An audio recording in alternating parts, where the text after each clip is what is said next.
नमस्कार. श्री स्वामी समर्थ. जय जय स्वामी समर्थ. खोटं बोलणाऱ्या व्यक्ती सर्वांनाच आवडतात आणि खरं बोलणारा व्यक्ती सर्वांनाच खटकतो. माणसाची सवय अशी आहे, जो उपयोगाला येईल त्याला धरून चालायचं आणि त्याची गरज संपली की त्याला सोडून द्यायचे.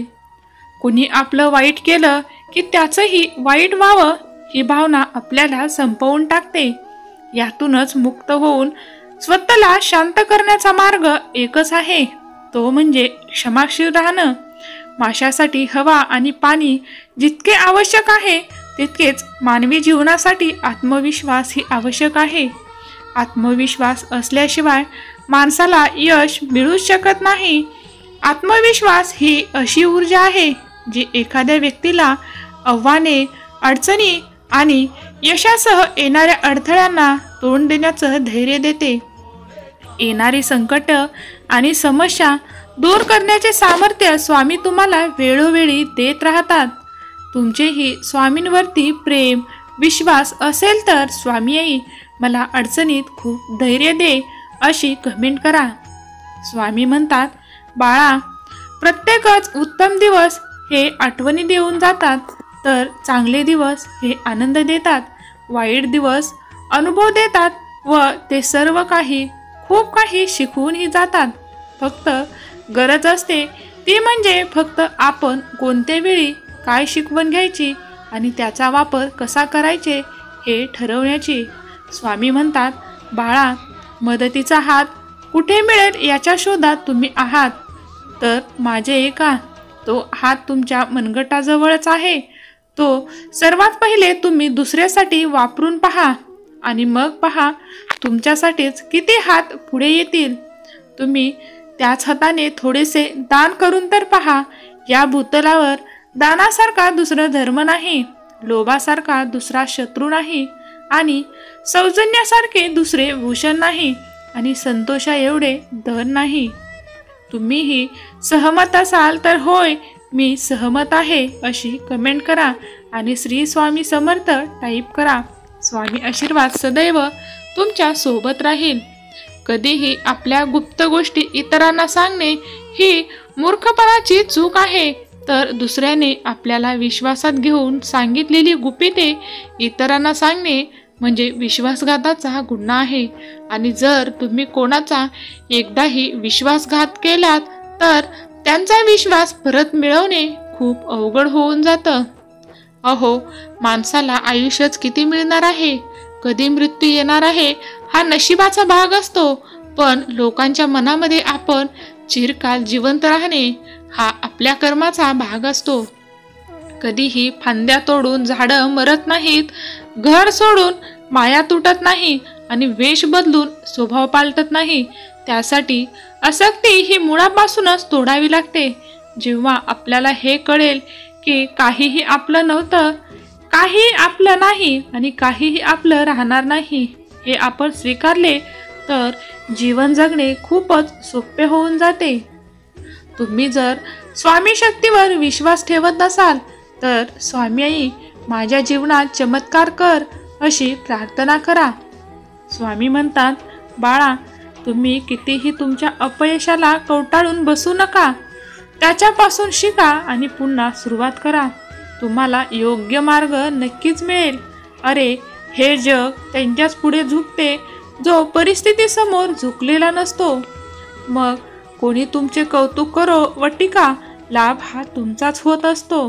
जसं की कौतुक तुम्हाला प्रेरणा देते, तर टीका ही सुधारण्याची संधी देत असते. जर दुनिया जिंकायची असेल तर दुनियादारी ओळखायला शिका. सुगंध हा फक्त फुलांनाच असतो असे नाही, तो माणसांच्या शब्दातूनही जगभर दरवळत राहतो. आणि जिंकण्याची मजा तेव्हाच येते जेव्हा सर्वजण तुमची हरण्याची वाट पाहत असतात. जिंकणारे जिंकण्यासाठी खूप वेळा हरलेले असतात हे कधीही विसरू नका. आणि अपयश आलं म्हणून घाबरून डगमगून तुमचे ध्येय सोडू नका. कधीही चांगले काम करताना बदनामी झाली तर घाबरू नका, कारण बदनामीची भीती त्यांनाच असते ज्यांच्यामध्ये इतरांसाठी काम करण्याची हिंमत नसते. तुम्हाला कोणी कितीही त्रास दिला तरी त्यांच्या नादी लागू नका, कारण जगात क्षमेसारखे तप नाही, संतोषापेक्षा मोठे सुख नाही आणि लोभासारखा रोग नाही, दयापेक्षा मोठा धर्म नाही. कोणासाठीही मनापासून केलेल्या प्रार्थनेला उत्तर हे मिळतेच. ज्ञानी सद्गुणी व्यक्ती दुसऱ्या कोणाशीही कोणत्याही बाबतीत स्पर्धा करायला जात नाही. अशा गोष्टीची चिंता करून आजची संधी गमावू नका, कारण चिंता ही मेलेल्या माणसांना जाळते, तर चिंता ही जिवंत माणसांना जाळत राहते. फक्त चांगले चारित्र्य हे हिऱ्यासारखे असावे, त्यावर कशानेही ओरखडा पडणार नाही याची काळजी घ्यावी. कोणत्याही व्यक्तीजवळ वादविवाद भांडणे झाले असता आपल्याला सुखी व्हायचे असेल तर आपणच माघार घ्यावी.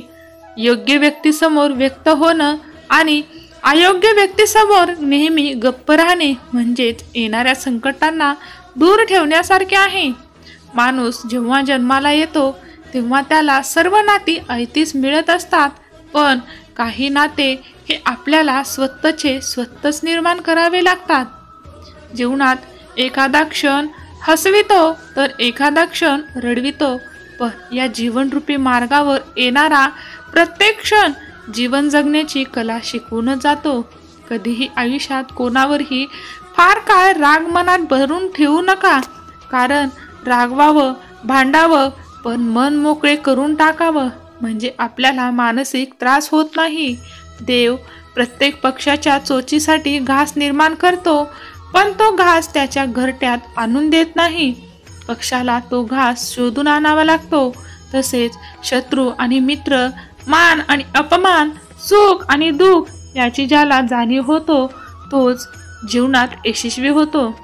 ध्येयाचा नंदादीप अखंड तेढत ठेवा, म्हणजे कर्तृत्वाचा प्रकाश नक्कीच पडेल. आपल्या नशिबाचे बालक बना, कधीही परिस्थितीचे गुलाम बनू नका. शून्यातून सुरुवात करणाऱ्याला हरण्याची भीती नसते. अवघड आहे, कठीण आहे म्हणून सोडून दिलं असतं तर शिवरायांचे स्वराज्य कधीच उभे राहिले नसते, हे तुम्ही विसरू नका. कारण जीवनात काही करायचे असेल तर संकट आणि अडथळ्याशिवाय पर्याय नाही. त्यांना पार करूनच तुम्हाला तुमचे जीवन व्यतीत करावे लागेल. त्याशिवाय तुम्हाला तुमच्या सुखाची भाकरी कधीही मिळणार नाही. धन्यवाद. तुम्ही हा व्हिडिओ शेवटपर्यंत पाहिल्याबद्दल तुमचे खूप खूप आभार. श्री स्वामी समर्थ. जय जय स्वामी समर्थ. स्वामी तुमच्या सर्व चांगल्या इच्छा पूर्ण करोत, तुम्हाला यश भरभराट देवोत, हीच स्वामी चरणी आज प्रार्थना. श्री स्वामी समर्थ.